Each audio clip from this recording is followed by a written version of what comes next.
Plano ng Department of Interior and Local Government o DILG at ng Metropolitan Manila Development Authority o MMDA na taasan ang ipapataw na multa o parusa sa mga jaywalker na tumatawid sa hindi tamang tawiran.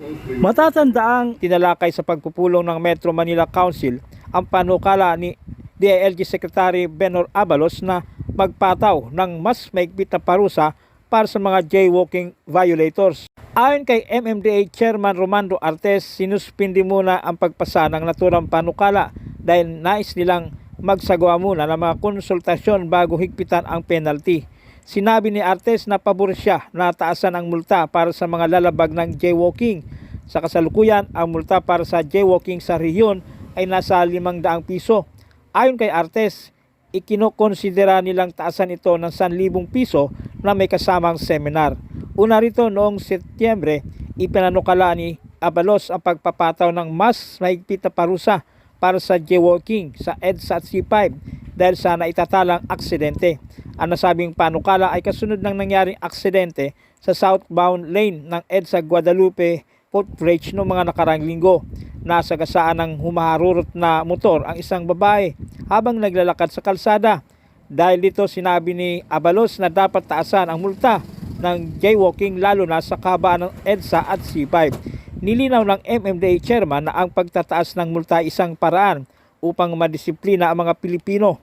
Taong 2022 umabot sa mahigit 3,000 pedestrian ang nabangga kung saan nasa mahigit 120 ang namatay. Ni-spend muna namin yung pag-pass dahil we want to conduct muna consultations din bago namin itaas yung penalty. In the meantime, meron naman tayong intervention, particularly sa EDSA. Kung makikita nyo sa may baba namin, ewan ko na andyan pa, naglagay na kami ng sample na yung ating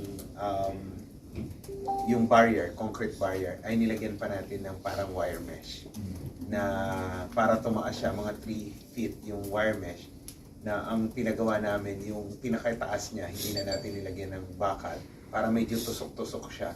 Para kung sakaling makatigas talaga ang ulo at sumampa doon, medyo mas-scratch naman siya. Ganun po ang ginawa natin. Let me clarify, no? Ako kasi, it's just a suggestion. Hindi naman, sa mga nakikinig kasi, baka mamaya magtampo kayo. No, jaywalking lang in 2 areas. EDSA at C5. Yun lang sa akin. Dalawa lang. EDSA at C5. Bakit? Dumadaan ako dyan. Napapansin ko, lalo na sa may Guadalupe, talaga nagtatawiran. Delikado. Ang bibilis sa sasakyan dyan. Mga nakamotor pa, ultimo yung nakamotor na bigla may tatawid, kawawa sila pareho.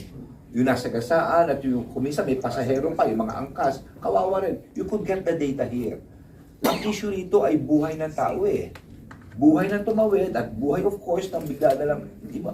Alam mo, basta nakamotor ka, delikado. At pag preno mo, pwede ka sumemplang Maski hindi mo iiwas ka talaga So we're trying to avoid this. No? Ako'y nagpapasalamat, may intervention ng MMDA, siguro more education, pero siguro taasan na rin natin to para talagang part na rin ito para maunawaan ng tao.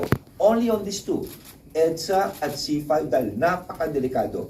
You just look at the data. Hindi biro at I think the latest yung matanda na naglalakad din doon. Talagang delikado po ito.